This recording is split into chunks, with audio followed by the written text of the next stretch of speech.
Welcome to the wild world of the diagnostic laboratory industry, where we focus on science, compliance, sales marketing, and self-mastery. Welcome to Lab Results with Blake. I'm your host, Blake Bork.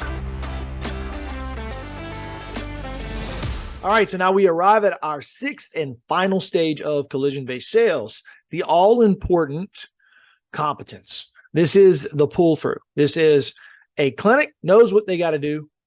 They understand why they're doing it, and they have the resources that has been made available to them and enough experience in this process that they should be able to teach others who don't know the process what the process actually is.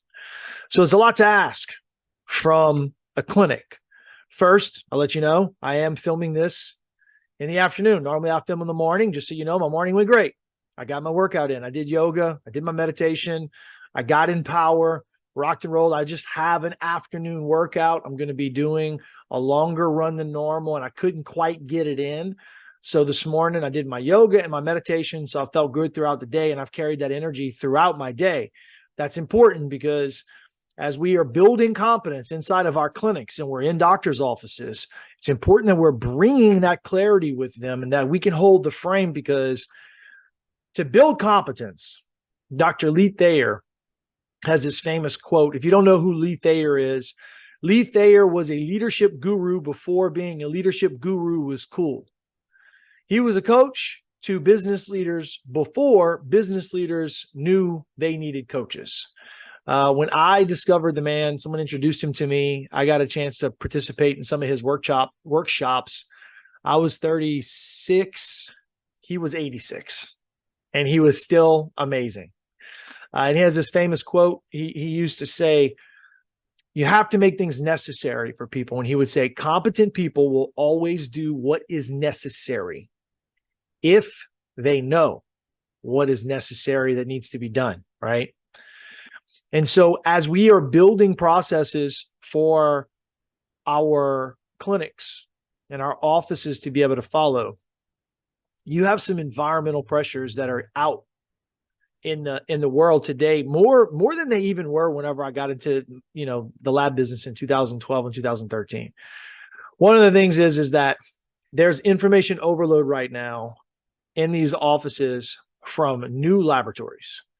New sales reps are constantly coming in and pitching. And so they're trying to take away your business as fast as you've been able to implement your business, right? So you may not know that your business is under threat, but it is, right?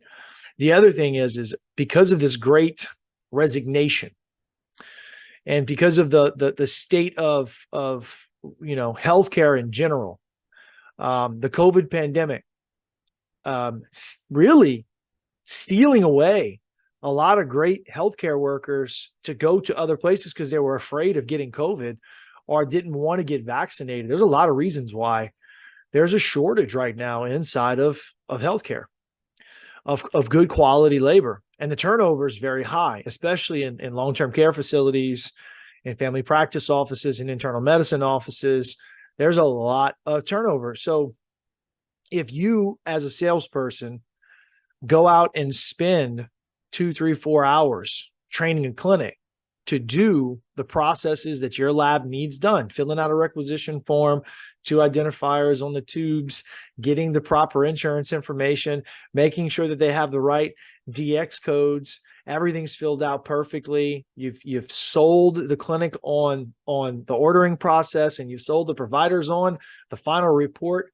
They're using the reports, they're putting notes. All that stuff is amazing, right? And then one person, well, they go get another job. Or the person who's filling out the requisition forms, goes on maternity leave.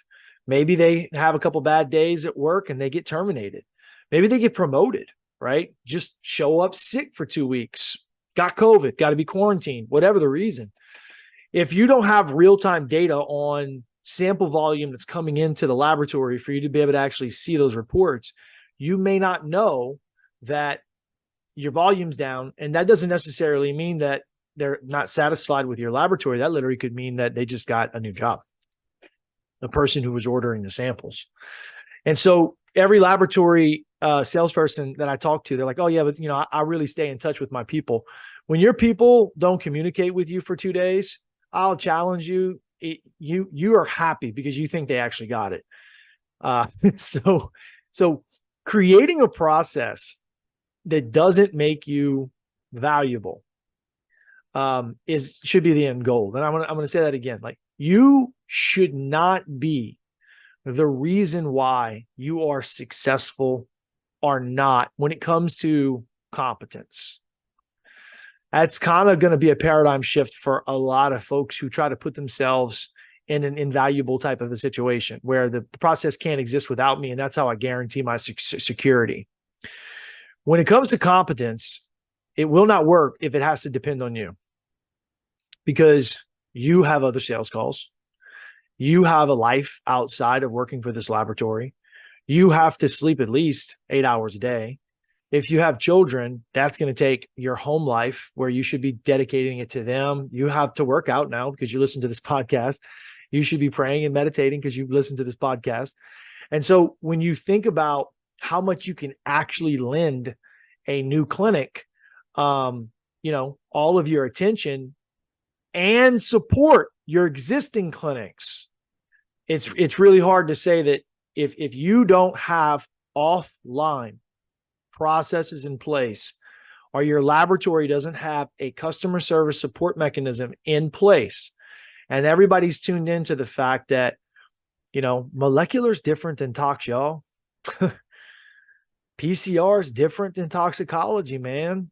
It's hard for some of these old tox guys to understand that doctors need the information within 24 hours or else you're competing against culture and sensitivity. And so your turnaround time is 72 hours. If you can't get it in 24 to 48, bro, it's really hard to make that sale consistently.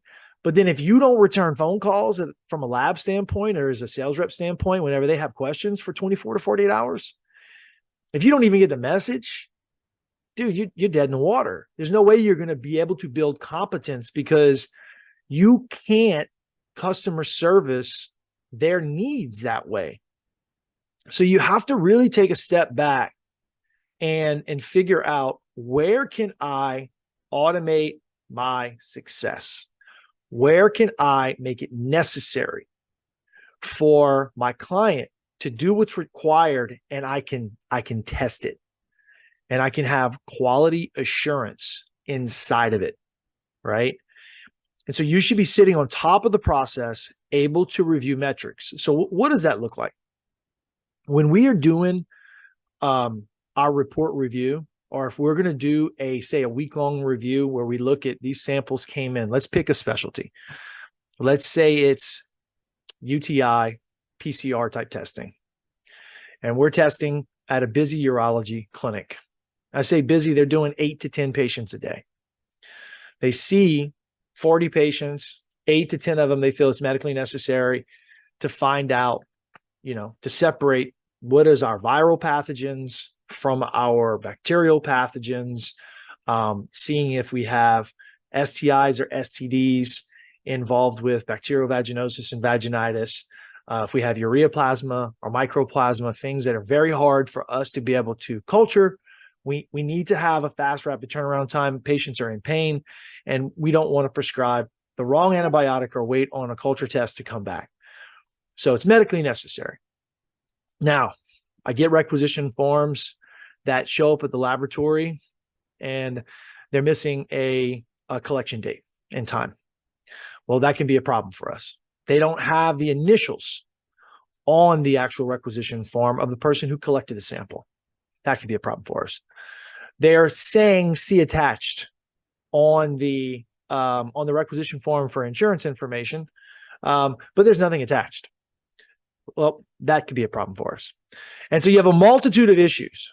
Okay, if we're not taking care of those immediately, that when they actually happen, if you don't have a process in your laboratory to be able to catch those problems when they happen so salespeople can go out and address them, not only are you doing work for free, and that's not very smart, you are also building a bad behavior in an easy system for your clinics to fail inside of them.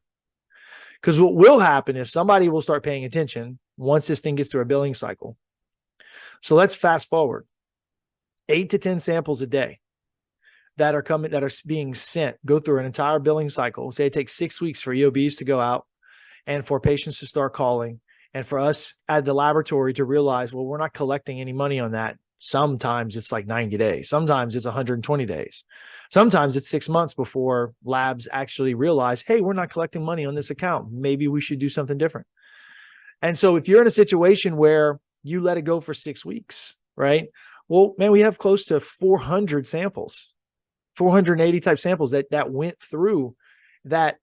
We have problems with issue date and being able to know that we got them on, not issue date, collection date, to be able to guarantee to CLIA that those samples were received within stability because they were collected within stability. We have problems with if we did have an issue with the collection methods, being able to reach out to a person and know that those initials that they can attest in a timely fashion, that was actually the patient. So that way we can get some type of a minor correction report filled out from the person who filled the sample in the requisition form out. And then we had no insurance because it says see attached. So what you're going to do now is go back to the doctor's office and you're going to put a burden of labor on them to do all this all at once. And it's going to be a bad look. So if you're a new salesperson, you're an existing salesperson, or if you're a laboratory executive, this feedback loop is necessary in real time for us to be able to build competence in our clinics. And our sales folks have got to be brought into the loop. So that way, when they implement a clinic, they know that mistakes are made so they can address them immediately. One of the keys to this is being able to give immediate feedback, next day feedback. Problems happen in a sessioning, sales should be notified. Sales then goes and corrects with proper training. Sales then documents training occurred, gives examples, homework, coaches, and then again, sells back to, like we did in commitment, why is this important? And in worldview, why is this important? It all goes back to patient care. The patient's going to get a scary, hairy bill because we don't have fill in the blank. The patient samples may get rejected because we don't have fill in the blank. There aren't two identifiers on the tube that could cause it to be rejected, fill in the blank. So as you go through this process, realizing that I cannot grow my book of business when I have 15 to 20 producing clinics and continue to have to bottle feed all of those clinics and then go out and grow more business. I end up hitting diminishing returns. So if you really want to scale yourself and scale your business, you need to start committing some of these training processes to video. So, I mean, laboratories out there, if you don't have a video-based training series that is available to your sales team, and I've talked to laboratory executives till I'm blue in the face, some of them that I worked really closely with, and they just don't understand because they've never actually sold. And guys, I think some of it is just an honesty problem, an integrity problem, being in the business and not really giving a shit about patient care or not caring about the doctors and the results that you're turning over at your laboratory. I don't understand how you can be in this business and be like that, only be in it for the money. But I have found myself in rooms with men and women who are like that, and I try to exit those rooms. Completely deflates me. So if you're a salesperson and you're working with some folks that are low on integrity, some people that have a hard time telling the truth, shooting you straight, realize that it's hard to rub that stuff off of you if you start participating in it. So the best thing to do is to just look for another way. Hit us up and we'll see if we can find a lab for you, right?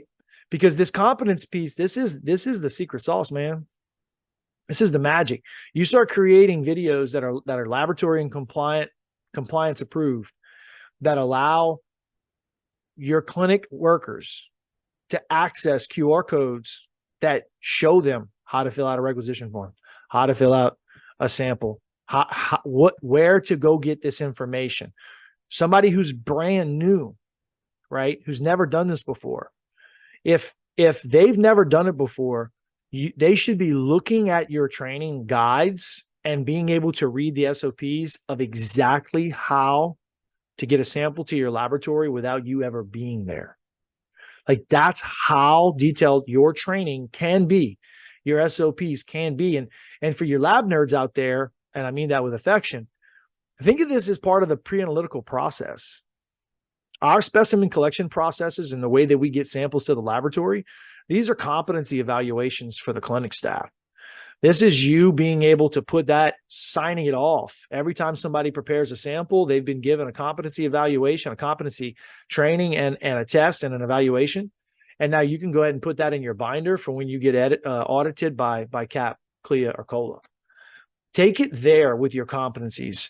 If nothing else, the labor shortfall, the high turnover in clinics, and then also being able to have a habit that's developed that is a quality improvement process to sample collection and to report reviews and to doctors' offices having a real good experience with you. Because once you clear this up, all the noise from problems in the laboratory, first off, they'll bubble up to the surface.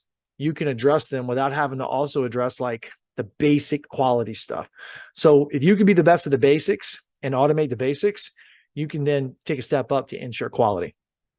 In recap, right? We have communicated our message. We have captured permission, right? Super important. Take a pause for the cause, respect the position, ask for permission. We've then worked to collide with the worldview. We've supported a self-view. We've converted a mindset. We've then given that person something to do, some homework. We've compelled them to action so that way they can discover the journey that we promised them and the solution that we promised them. The possibility that we offered them is in fact real, right? And then we close the commitment. And we close the commitment because we show up with clarity and we show up with purpose and we show up with courage, right? Because we showed up because we worked out this morning and we prayed about this and we got clear on it. And we know we're offering a good service, right? And then after we close their commitment, the real work begins. It's creating competency. The reason why this is important is because when you get to create competency and you're having them do work that they're not getting paid for, salesperson, the clinic is doing work they cannot get paid for. It would be a kickback if you paid them to do it. And they're doing it for you. And so this can't be about your bonus check or your reputation or your numbers. This has to be about patient care because that clinic person doesn't care. It's your paycheck, not theirs. It's your sales numbers, not theirs. And so you have to be focused on patient care whenever you get down to this. And if it's the first time they've heard you talk about patient care when you get here, that's going to end up being disingenuous, right? Because it's not something you focused on until it was time for them to do their job. Now it's the patient's problem, right? If you communicate these and you drop these seeds, you can end up growing full-fledged, crystallized arguments. By the time you get to create competence, they have done stuff and they've started to build some of these habits and they see why and they've asked questions and you've purged objections and it's a lot easier of a path forward for you. Then you can start asking for referrals, man. Next secret to this game, get somebody who loves you. Great. Ask them for a referral. All right, guys, I'm wrapping this series up. We're going to get back to normal posting content about normal life, things that pop up. Remember, if you like this episode, if you like this series, go ahead and hit the like button, share it, comment on it. Love to hear your feedback. And then if you're in a position where you're looking for a way out, you're looking for a way up, please reach out so that way we can help you out. Remember your greatness. We talk about this greatness piece. Share your greatness because your greatness actually is contagious. It's going to affect those around us. Have a great day. You've been listening to Lab Results with Blake, with your host, Blake Bork. Please like, share, and subscribe to this podcast. Remember, greatness is contagious.